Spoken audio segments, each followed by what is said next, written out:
একজন স্ত্রী কি তার স্বামীর কাছে যৌতুক দাবি করতে পারে? বা স্ত্রী পক্ষ স্বামী পক্ষের কাছে কি যৌতুক দাবি করতে পারে? এটা কি কখনো আমরা ভেবে দেখেছি? আমরা কিন্তু যৌতুক সম্পর্কে শুনলেই আমরা ধরে নেই যে স্বামী বা স্বামী পক্ষ স্ত্রী বা স্ত্রী পক্ষের কাছে যৌতুক দাবি করছে। যৌতুকটা আসলে কি? চলুন দেখা যাক।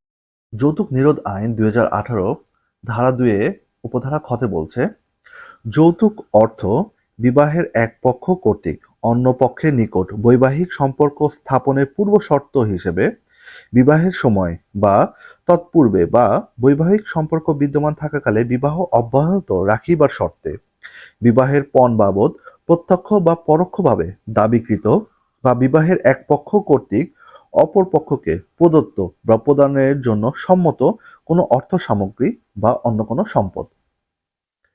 এখানে সুস্পষ্টভাবে বলা হলো এক পক্ষ কর্তৃক অন্য পক্ষকে প্রদান করা। অর্থাৎ এই যে পক্ষ, এই পক্ষটা কিন্তু যে কোনো পক্ষ হতে পারে। স্ত্রী পক্ষ স্বামী পক্ষের কাছে প্রদানও করতে পারে অথবা চাইতেও পারে। যদি কেউ এই ধরনের যৌতুক দাবি করে তাহলে তার শাস্তি কি? যৌতুক নিরোধ আইন ২০১৮ ধারা ৩ এ বলছে, কেউ যদি যৌতুক দাবি করে তাহলে তার অনধিক ৫ বছর, ন্যূনতম ১ বছর কারাদণ্ড বা ৫০,০০০ টাকা অর্থদণ্ড বা উভয় দণ্ডে দণ্ডিত হবে।